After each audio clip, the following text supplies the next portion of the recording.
BJP TDP Janasena పొత్తులో భాగోతం మరోసారి ఇప్పుడు గందరగోళానికి శ్రీకారం చుట్టింది. తాజాగా టీడీపీ అధినేత చంద్రబాబు నాయుడు రెండో జాబితా అభ్యర్థుల పేర్లను ప్రకటించడం జరిగింది. రెండో జాబితాలో 34 మంది అభ్యర్థులను ప్రకటించిన చంద్రబాబు అసెంబ్లీ ఎన్నికల కోసం టీడీపీ నుంచి ఇప్పటిదాకా 128 మంది బరిలోకి నిలిచారు. ఇంకా 16 స్థానాల్లో టీడీపీ అభ్యర్థులను ఇంకా ప్రకటించాల్సిన సమయం ఉంది. ఇక రెండో జాబితాతో పలువురు సీనియర్ నేతల పేర్లు కనిపించకుండా పోవడం గమనార్హం. రెండో జాబితాల్లో కనిపించని ఉమ్మడి విశాఖ జిల్లా సీనియర్ నేతల పేర్లు ఇప్పుడు వాళ్ళంతా కూడా గుర్రుగా ఉన్నారు. ఇక ఆశలు వదిలేసుకునే టైం వచ్చేసింది అంటున్నారు. రెండో జాబితాల్లో సైతం గంటా శ్రీనివాసరావు లేరు. బండారు సత్యనారాయణమూర్తి దక్కని చోటు. చోడవరంలో తాతయ్య బాబుకు మొండిచోయి చూపారు. మూడుగుళ్లలో గవిరెడ్డి రామ్నాయుడుకు, పీవీజీ కుమార్కు నిరాశే లభించింది. గాజువాక స్థానం పల్ల శ్రీనివాస్కు కేటాయింపు చేశారు. అలాగే గాజువాకలో జనసేనకు ఘోర నిరాశ ఎదురైంది. సీటు ఆశించి భంగపడ్డ కోన తాతారావు ఇప్పుడు ఆగ్రహం వ్యక్తం చేస్తున్నారు. అధికార పార్టీలోకి దూకేందుకు సిద్ధమవుతున్నారు.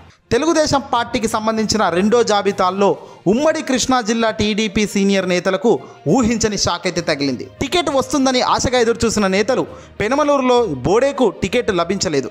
టికెట్ లేదని చంద్రబాబు స్వయంగా ఫోన్ చేసి చెప్పారట. కొన్ని అనివార్య కారణాలతో సీట్ ఇవ్వలేకపోతున్నానని చంద్రబాబు నుంచి ఫోన్ వచ్చిందట.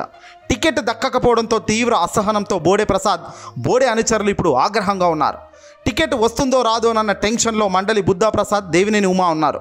మైలవరం టికెట్పై ఆశలు పెట్టుకున్న దేవినేని ఉమా, వసంతకృష్ణ ప్రసాద్, బొమ్మసాని సుబ్బారావు, అవనిగడ్డ టికెట్ కోసం గట్టిగా పట్టుబడుతున్న మండలి బుద్ధప్రసాద్ కానీ నిరాశగా ఎదురవుతుంది. ఇప్పుడు వీళ్ళంతా కూడా పార్టీ మారతారా? ఖచ్చితంగా మారే అవకాశాలు ఉన్నాయి. టీడీపీకి గుదిబండ లాంటి సమస్య ఏర్పడబోతుంది. ఇది చాలా తీవ్ర గందరగోళానికి దారితీయబోతుంది. టికెట్ వస్తుందో రాదో అన్న టెన్షన్లో ఇప్పుడు మండలి బుద్ధప్రసాద్ ఉన్నారు. టికెట్ రాదని తెలిసిన మరుక్షణమే బుద్ధప్రసాద్, వసంతకృష్ణ ప్రసాద్, బొమ్మసాని సుబ్బారావు, దేవినేని ఉమా అంతా కూడా కలిసికట్టుగా పార్టీకి గుడ్ బై చెప్తారని టాక్ వినబడుతుంది. ఇప్పటిదాకా ఒక లెక్క, ఇక ముందు ఒక లెక్క. టీడీపీ జనసేన అధినేత పవర్ స్టార్ పవన్ కళ్యాణ్ గారిని నమ్ముకొని మోసపోతున్నారు అని టీడీపీకి సంబంధించిన అందరూ కూడా మొత్తుకుంటున్నారు. బోడేకు టికెట్ ఇవ్వకపోతే ఊరుకునేదే లేదంటూ అనుచరులు కూడా ఆగ్రహం వ్యక్తం చేస్తున్నారు.